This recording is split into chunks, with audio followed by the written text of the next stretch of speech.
Hello， 欢迎学习爬虫课程。那么上前面几节课的话，我们是写过2个小爬虫的啊，就是对这个 Scrapy 框架有一个简单的一个了解。好，那么这节课的话，我们再来跟大家介绍一下这个 Scrapy 框架当中一个比较好用的一个东西，叫做 Scrapy Shell 啊。那么这个东西的话，可以帮助我们写一些什么呢？帮助我们去测试一些这样的代码啊。比如说有些时候我们爬取一个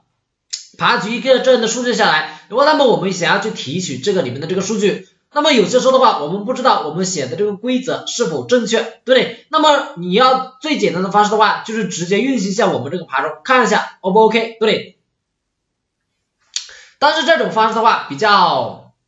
麻烦，对吧？因为我们这个 Scrapy 框架它启动一个爬虫的话是比较是要执行很多东西的啊，然后很多东西的话也是不受你控制，对不对？因为它底层已经帮你封装好了嘛，很多东西可能还不受你控制，对不对？所以我们最好的方式的话就是有没有一种方式能够我直接写一个测试代码去测试我写的这个匹配的规则是否正确，对不对？好，那么这个 Scrapy Shell 这个东西就应运而生的啊。那么这个里面这个 Scrapy Shell 是这样用的首先的话，打开一下我们这个 CMD 终端然后的话进入到你的 Scrapy 项目所在的那个目录然后的话进入到那个 Scrapy 框架所在的虚拟环境当中就是首先的话你要进入到那个虚拟环境当中，你才能使用这个东西毫无疑问因为我们要去使用这个 Scrapy， 那么的话肯定需要进入到那个虚拟环境当中，对不对？就是进入到那个环境当中输入那个命令，输入这个 Scrapy Shell， 然后的话再跟上你现在要去测试的那个 URL 链接那么的话就会进入到这个 Scrapy 的 Shell 环境那么在这个环境当中，我们就可以去写提取数据的一些这样的代码了，好吧？这个地方我们来跟大家演示一下我来打开这个 CMD那么首先的话，我们先进入到 Scrapy 那个框架它所在的那个环境当中 ，work on work on scrawler-env 对吧？好，进入到这个环境以后，接下来我们进入到那个项目当中然后是 cd 到 VIP codes cd 到这个 Python爬虫，然后是进入到这个什么呢 ？scipy demo 里面好，那么我们刚刚的话是这个微信 APP， 对不对？好，进入到这个微信 APP然后scipy-sel 这样的话就可以进入到那个虚拟环境当中的。那么我们这地方你要去执行哪一个 URL你要对哪一个 URL 进行提取呢？这个地方我们就需要跟个 URL， 好吧？比如说我们现在想要去获取这个 URL 下面的这个链接，好吧？这个东西可能叫 C， 那么我们就把这个链接给进去按下 Enter 键这样的话它就进入到这个Shell 环境当中的进入到这个 Shell 环境当中，并且它这地方也可以提供好的这些什么呢？可用的一些这样的 Scrapy 的一些这样的对象，对吧？其中用的比较多的就是这个就是什么呢？就是这个 Spider 不是 Spider 就这个 Response， 对不对？比如说我们想要去获取一下这个 URL 这个页面当中这个标题，那么的话我们就在这里面可以去写一下那么这个标题的话，它是放在一个 h1 标签当中，对吧？放在一个 h1 标签当中，并且它的 class 就等于 ph 那么我们就可以 response isps response 点 spath 在这个里面 spath 在这个里面操作的话，就跟你在那个代码当中那个 Spider 里面操作是一模一样的好，然后是 h1 标签这个里面它的那个 class 是等于这什么呢？等于这个 ph 下面的这个 test 对不对test 点 get它就会返回一个什么呢？返回一个 title 那么接下来 title 这样的话是不是就可以获取到这个标题对不对？就是有些时候我们想要去知道我写的这个东西到底正不正确对不对？那么我们就可以通过这种方式来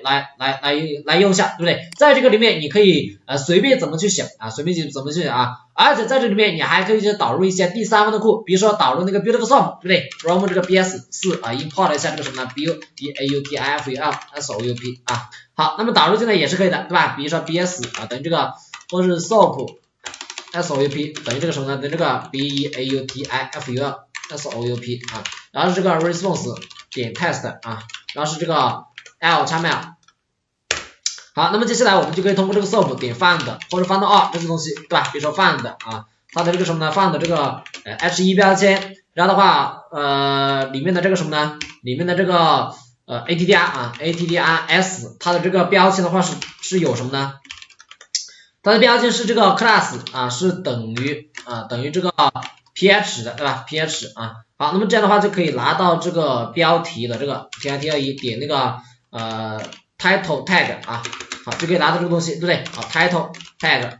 好，那么这样的话是不是就可以拿到这个标签啊？对不对？也是可以使用这个 Beautiful 哈，你在这里面也是可以导入一些第三方库来做测试的，对吧？来做测试的啊。好，然后的话你也还可以去使用正则表达式这些东西去提取，好吧？那么这里的话我们就不再过多讲解了啊，不再过多讲解了啊。这地方唯一需要注意的一点是什么呢？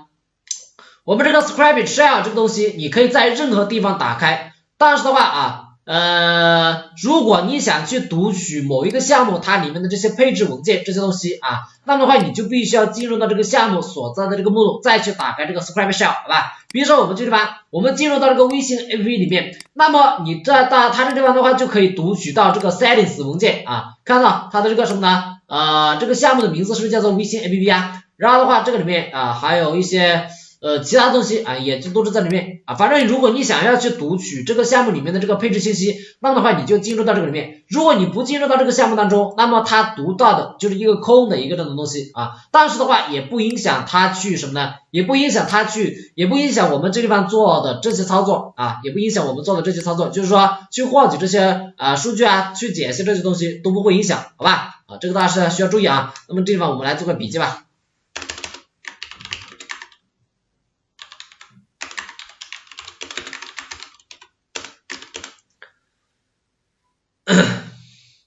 可以方便啊，我们做一些数据提取的测试代码，对吧？好，这是第一点。第二点的话是什么呢？如果第二点的话是如果想要执行那个 scipy 命令啊，那么毫无疑问毫无疑问肯定是要先进入到这个scipy 所在的环境中，对吧？好，那么第三个的话就是什么呢？如果想要读取某个项目的配置信息，那么应该先进入到这个项目中再执行这个 scipy shell 命令，对吧？好，那么这样的话，我们的这个 Scrapy Shell 我们就讲到这个地方啊，感谢大家。